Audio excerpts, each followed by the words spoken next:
The policeman on the corner is a good symbol for law. Like the policeman, law directs us in doing the right things to live together in harmony.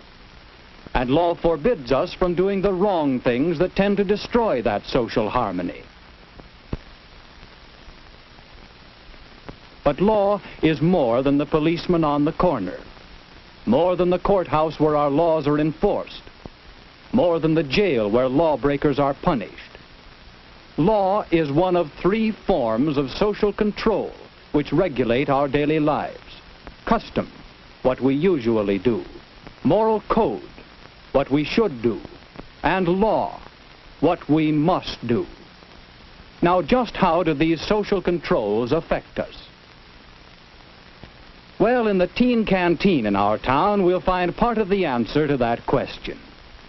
You see, the canteen is always busy early in the evening, but on weeknights the crowd thins out gradually.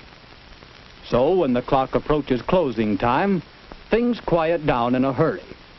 The club has its own laws about closing and the members obey them.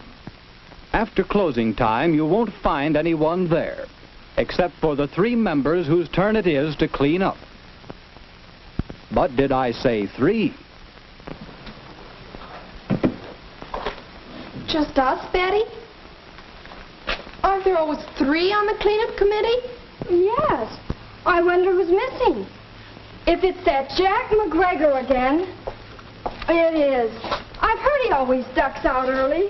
It's bad enough with three to clean out, but only two. And he's supposed to be business manager of the canteen. You know, Betty, I'm going to bring this up at the business meeting tomorrow. I'll show that Jack McGregor. I meant to tell you and Betty, honest, Jane. My dad insisted that I be in the house by 11 o'clock. Can't you explain to him? He wouldn't want you to run out on your responsibility, would he? Take it easy. We're not getting anywhere this way. Staying to clean up is a problem with a lot of us. Even though I'm the chairman of the canteen, I've had to skip cleanup duty to keep from being out too late. Say, maybe weeknights we ought to close the canteen earlier. You'll never get anyone to agree to that. I don't know. Maybe that is the answer.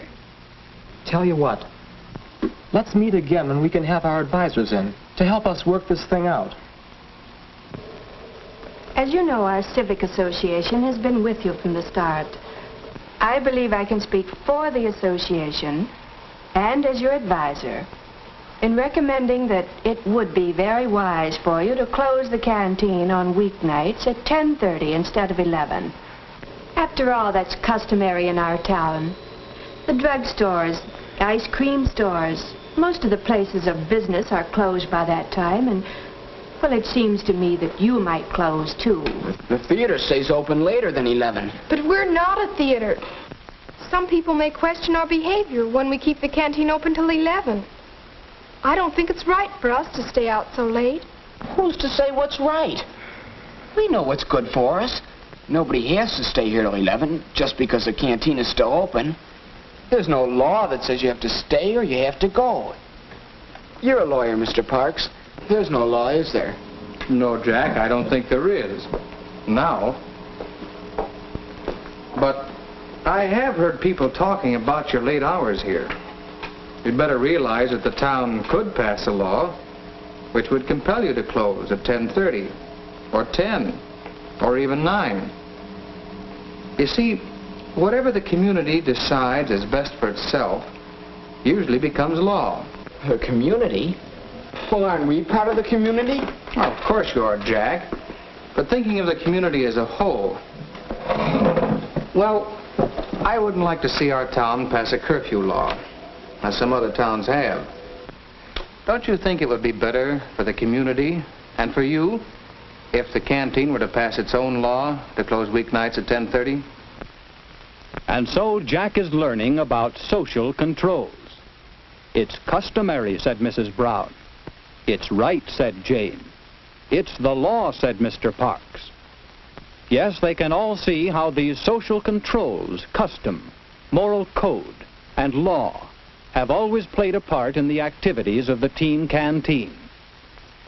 Here, as in our general society, there are a great many customs, and we accept them. Customs of dressing. We're neat and clean. Customs of courtesy. We're thoughtful of others.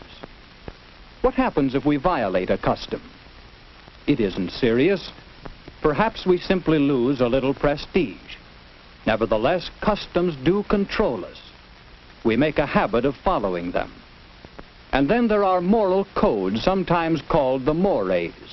These are society's standards about what we should and should not do. They are more deeply ingrained in us. We simply don't cheat in games. We and the society in which we live think that's the proper way. In the canteen, there's no drinking or gambling. That's in line with the moral code of this group. And what happens if we break the moral codes? Well, anyone who breaks these loses social status. He no longer belongs. He's an outcast. And then there's law. Let's return to that business meeting where a new law or rule has been under consideration. It seems we have 4 good reasons for setting the closing time of the canteen at 10:30 on weeknights. For the convenience of the cleanup committee, we need an earlier closing hour. Then there's the custom in the town. And some feel that it's not right for us to stay out late. Finally, we want to be sure that we stay within the laws of the town so that we can continue to govern ourselves without outside interference. With all these reasons, I'm sure the majority of canteen members will vote for 10:30 closing. What do you say? I think it's the only thing to do. I'll agree. Well, we're only advisors. You make your own laws. But I think you'll find that your new law is a good law. Law is a whole body of rules for our conduct made by representatives of the people and enforced by established means. We all know that there are many don'ts in the laws we make.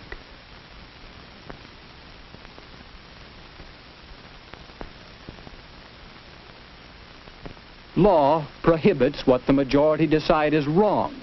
Law directs what is agreed to be right.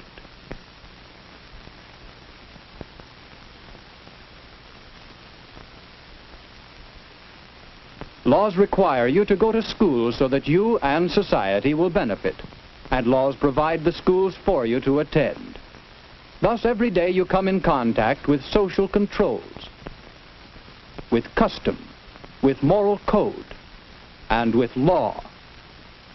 Suppose this were you. What social controls affect you? Well, in your family, and your school, and your church. In your whole community, there are customs and moral codes which guide your actions. Many of these customs and mores are enacted into formal laws.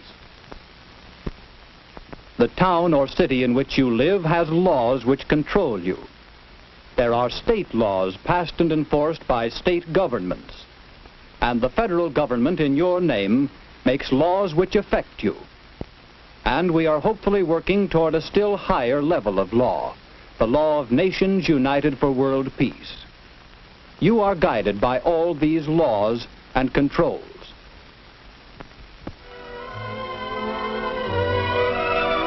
The new law for closing at 10:30 was agreed upon by a majority of the members of the teen canteen.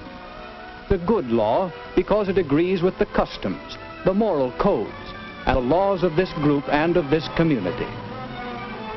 In a democracy, such laws and social controls belong to the people who live under them. These laws are yours, to make wisely, to change intelligently, to understand and live by.